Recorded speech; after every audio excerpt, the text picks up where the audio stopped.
Hello! In this module, we're going to be taking our code from our workstation and we're actually going to start running it on the Raspberry Pi so that our NodeBot can be fully independent and we don't have to be tethered to a laptop to run our NodeBots code. So to complete this tutorial, you're going to need a completed quick start. I'm assuming you've already done the button and the LED thing. That's what we'll be porting over, although the process is the same for any NodeBots program. We're going to need a Raspberry Pi that's already set up so that we have exclusive SSH access to it, like passwords changed and that kind of stuff. And we're going to need some kind of cable to connect them together. This is just a regular micro USB cable. So let's go ahead and connect to the Raspberry Pi over SSH. And then we're going to want to go. I like working from tutorials a lot, so I copy and paste from them. If I just go to the internet and search for install Node.js on a Raspberry Pi, there's actually a whole lot of out-of-date information here because it used to have to jump through a lot more hoops to get it set up properly. But this DaveJ.com is a pretty good one. That's like the second result. And this has a whole bunch of stuff on here that we don't actually need, but all of the stuff on here is still pretty useful. So let's skip ahead to apply Raspbian updates. We're going to do part of this just to get the packages installed. So sudo apt update, oops, without an extra bracket. This will go ahead and make sure that we're getting the most recent packages from the interwebs.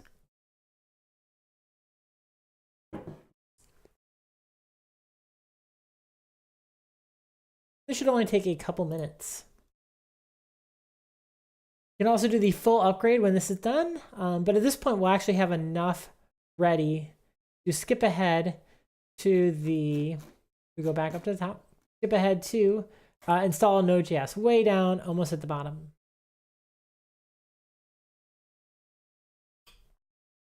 So we're going to need to add node source as a package, as a place where we can get packages from. We'll copy and paste this command in, which you should always be cautious about.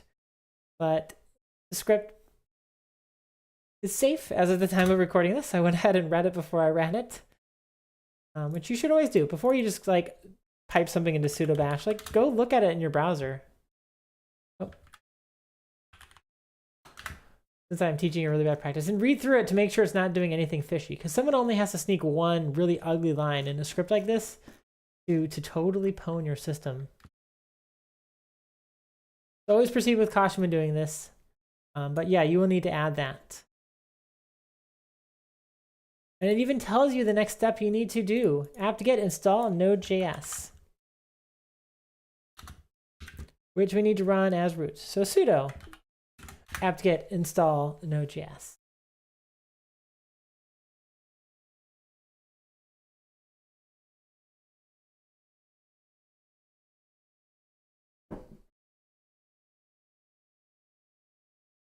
It's downloading those packages and installing them, which should only take just a moment.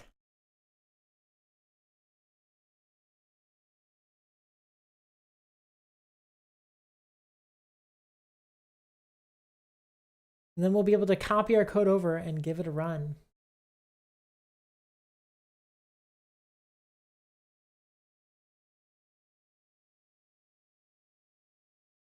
Great. So now we can ask Node for the version. Node-v, and it'll tell us which version it's running. 9.4, anything over 8 and higher will work pretty well for this NodeBot stuff. So now that we have that set up, let's make a place for our code to live. And then open a new, so what was the IP address of this? We are this host. Now we're going to send our code over. And I'm going to use the rsync program to copy it over.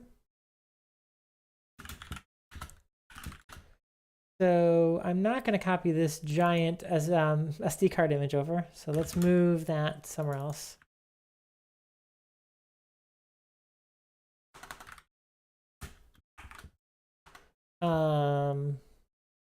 Actually, I can probably just copy. Oh, I want the package JSON. Anyway, I'll just copy. I'll just SCP star over. Okay, so I'm going to copy that to back to my desktop. I'm going to move it over. So now we have a sane amount of stuff here. So let's SCP a couple files over. Let's make a directory here.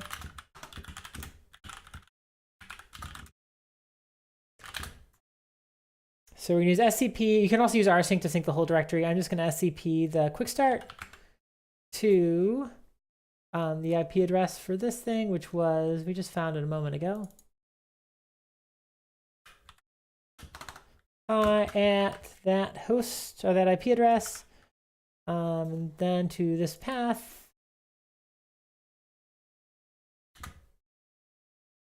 We'll enter our password again. And there it is. We also want the package.json file.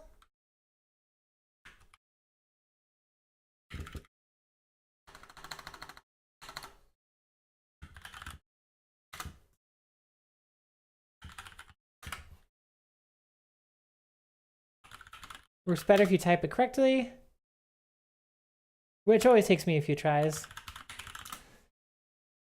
Now we have this over here. And then we're going to need to reinstall. You can't just copy your node modules folder over because the Raspberry Pi is running with a different architecture than my workstation. My workstation's an Intel x86 processor. The Raspberry Pi is ARM. We're going to need to install all the packages. So we'll run npm install. And this might actually take a few minutes to run through. The reason for that is that some of these components we use depend on some C libraries that have to be built from source, or it has to find platform-specific binaries to bring down so they can run it, on the different architecture properly. So whenever you have something that somewhere down the line depends on some C code, you've got to redo the npm install on the new platform.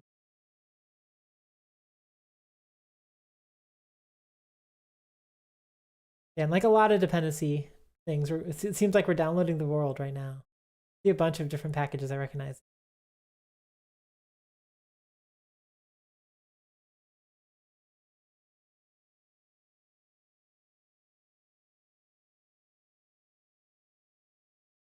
So once this rebuild of the dependencies is done, we didn't have to clean it. So if you copy node modules over, you'll have to clean it. But once our rebuild of dependencies is done, then we'll verify that it runs as our user Pi, which is not really the way we're going to be using it, because what we want in the end is we want this code to run automatically at boot, so that we don't have to interact. We don't have to go SSH in and run a program. We just want to be able to power up the Pi and just have it run one pre-configured node program. And if anything ever happens, try and run it again so that our bot will behave relatively, sanely. So I power on my bot and it starts being a robot right away. I don't have to SSH in and say, go.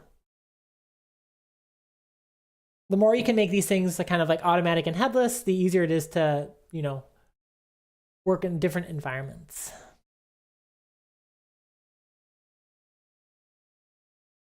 Now it's installing Lodash.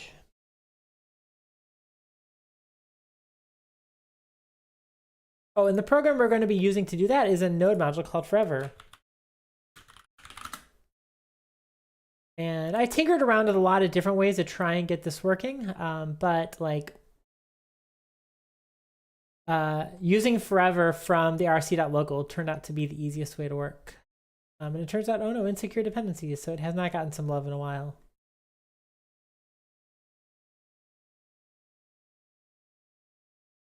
Now we're building protobuf. Probably left some dependencies in my package that I didn't need. Some of these look like they're dependencies of Firebase stuff.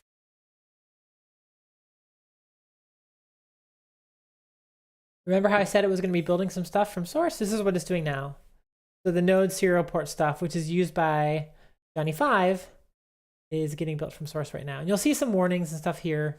It'll finish installing correctly. Just let it keep going.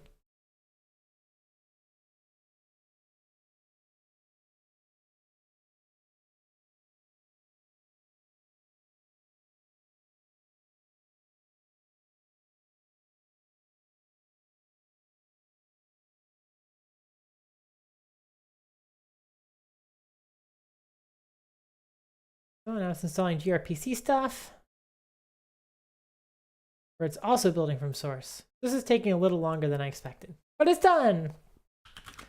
So now we can plug in to the USB port on our Pi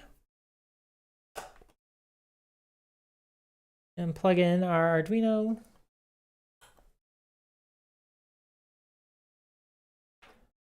Which I have to kind of wrestle around to get it to fit right. There, so now it's plugged in. I see it powering up. Even though it's at a weird angle, it'll still work for us. And now we should just be able to run Node Quick Start. And this is just verifying that everything is still working. The REPL should start up.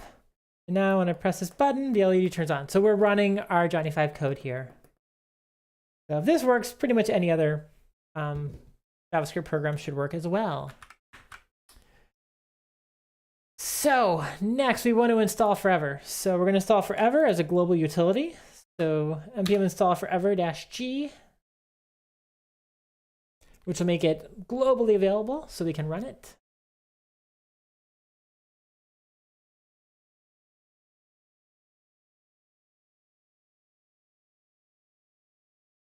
Another fun installation we get to watch. Oh, need to run it as root. Or I can fix the permissions on my user lib node modules. But this Pi is basically a single use device anyway. So let's go ahead and run it, a single user device anyway. So we'll go ahead and run it as root.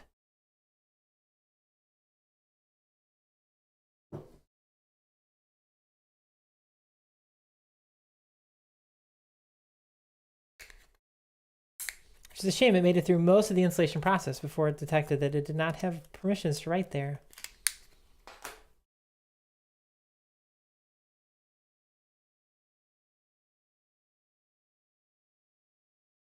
But it is installing pretty fast.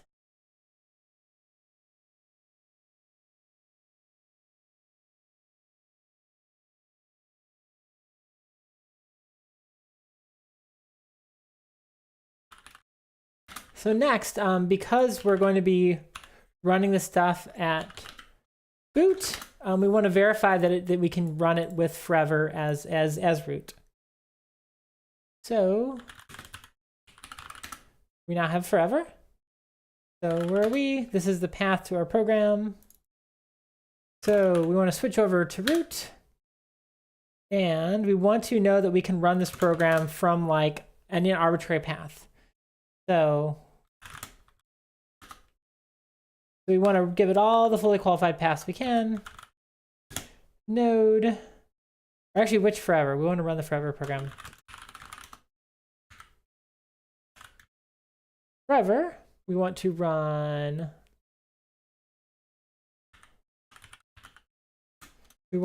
our next, or no, we have quick start.js. This is the one we want to run.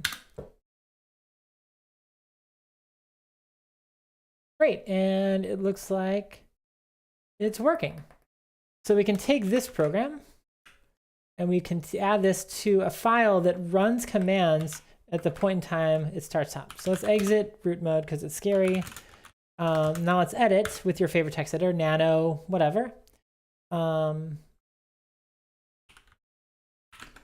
rc.local, which is an etc. I have it in var here, which is wrong. Oops. Run, add the Forever script to rc.local. We're going to go down all the way to the bottom just before the exit 0.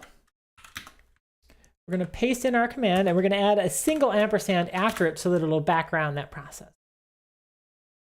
And this is the kind of recipe that seems to work for me pretty well. So now if we reboot, we'll lose connection, but after the Pi does a full power cycle, it should just run our script at boot if everything is okay. So the way the environment is set up is a little bit different. So sometimes this takes a couple tries and a little bit of conjiggering to get it to work right.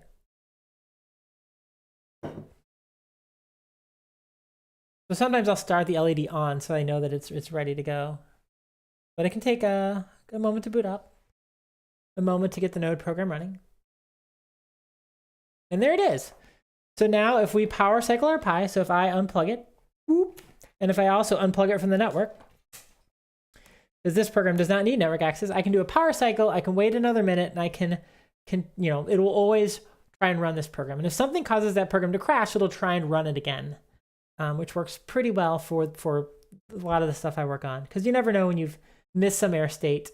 The downside is you can end up in these kind of like reboot loops, these rerun attempt loops forever, which result in kind of spammed logs, but it seems to work better for me in my NodeBots projects. Because, you know, Wi-Fi might cut out and my script might crash. Still booting up.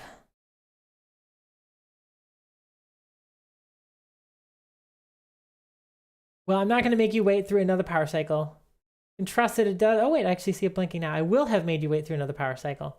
The little blinking on the Arduino usually indicates that it's about to start running that program. And it is working. It just took a moment to restart. So that is it for this module. You can use this to, you could use different network adapters like the Wi-Fi adapter and stuff if you need to, and it works great with this kind of scheme. So thanks for working with me on this, and happy hacking.